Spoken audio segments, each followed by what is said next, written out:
revolution is going to come to Kenya. Today, in Africa, the most celebrated individual in Africa, the Babel, is Burkina Faso's president. Ibrahim Traore. If you look at the matatos in town, I want to challenge anyone and ask the supporters and the brothers or the people who brother the market, Dr. William Ruto, try to put a matato in his picture in Nairobi. It will say for 365 days without being boarded. The anger, the restlessness. Without being boarded, I thought the fury, the impatience that is happening in this country is very worrying. And I'm telling you, we may not get to 2027. I will not want it to happen because I have children and I have grandchildren, even if not direct. We want to be peaceful and non-violent, but the seas are coming to the shore. But will be swept torrentially because of the incompetence, the corruption, the insensitivity, and the murderous character of the existing regime. But the word forgiveness. The thing we have not addressed is the other arm of government who will take equal responsibility for it, and it's called the judiciary. It has become, I'm not saying everyone in the judiciary, but I can easily say I think 90% of it is corrupt today. If I remember very clearly during the election petition, I will not name the judge, but it was a lady at the Supreme Court who very coyly said, for those of you who were trying to call us, sorry we didn't take your calls. Imagine. What did she mean? And who was trying to call her? We're talking about a presidential election petition. Have we ever been told? No. No. I have a personal matter which has now been, where I am the, it's a civil matter. The Interpol are investigating it and Scotland Yard is investigating it. Okay, all right. Because of the corruption in the courts in Msambweni. I can't discuss it, it's res judicata as we speak, yes? The one place that was supposed to defend all of us against this corruption, the executive can be corrupt. I mean, we had the mafia in America, the legislature can be corrupt, but the judiciary, for those of you who are trying to call us, who tried to call you that night and why did you make that statement? Disclose. And disclose to us under the right to information, the recklessness with that judiciary. And when all of this will happen, because at the end of the day, it's for nothing that it is called the temple of justice. We expect politicians to be bad. We have mafia, everything, but it's our last line of defense. Unless you want a coup in this country, then we go to the military. Isn't it? We say we have a fourth line of defense. All right, maybe just sticking to that particular bit, we have this altercation that is going between, the Supreme Court and the Senior Counsel, Ahmed Nasir as well, with the jury's PESA thing.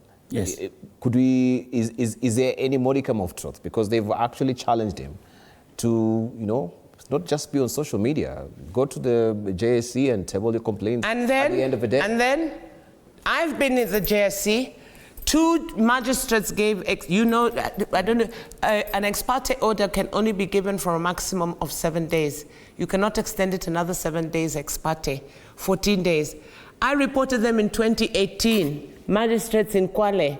Have I heard anything from them to this day? That's what they call a Judicial Service Commission. Have we heard anything? So where are we to go? Where are we to go?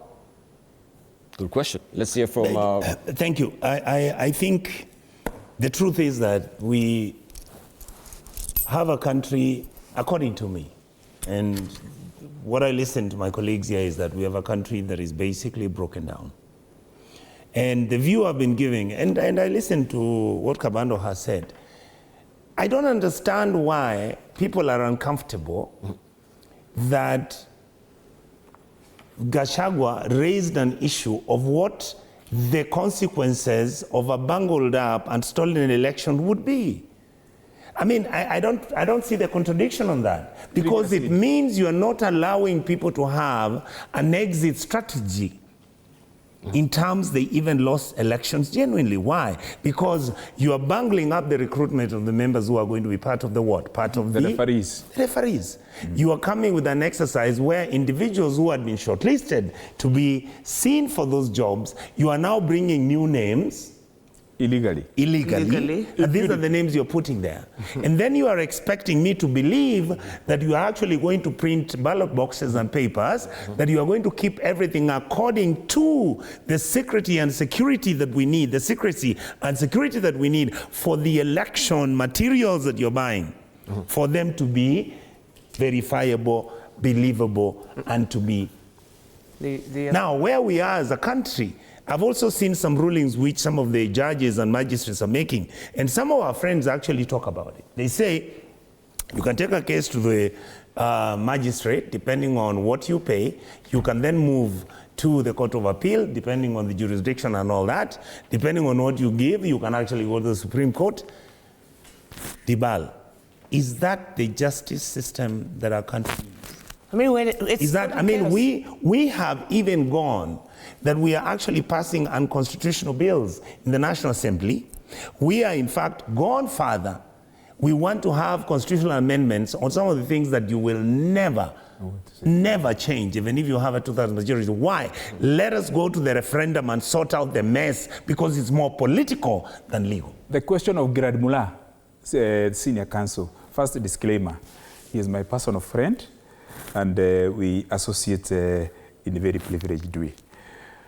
Recently, he claimed that there is a Supreme Court judge who received a bribe on behalf of another judge. And he has given it back. And he gave the amount of 4 million, 4+ million. And he said he knows the client, his client, and he is ready to give information. Meanwhile, he gave an ultimatum that the judge, the Supreme Court judge, should return the money, refund the money.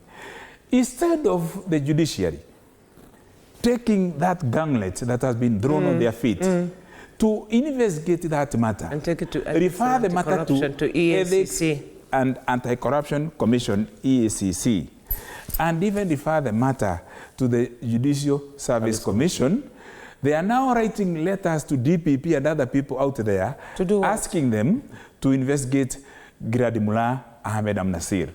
On this particular matter, when he raised this issue, even it is agreed, we attack it quite a number of times because he's a free thinker, and we are also critics living in a free areas. And we told him, give the evidence to JSC, where you are a member before. Yeah. And spare Mother Koome the personal attacks. We say that in good faith. But now, Grad Mullah has come to give specifics, the evidence. And instead of the judiciary now submitting as the custodians of logic, rationality, and justice, the temple of justice, what they are doing now is through punches to the shandos. What Jennifer Shamala, daughter of the second liberation hero, Jape Shamala, has said today is that when you want to come to questions of justice and accusations and interrogations, come with clean hands.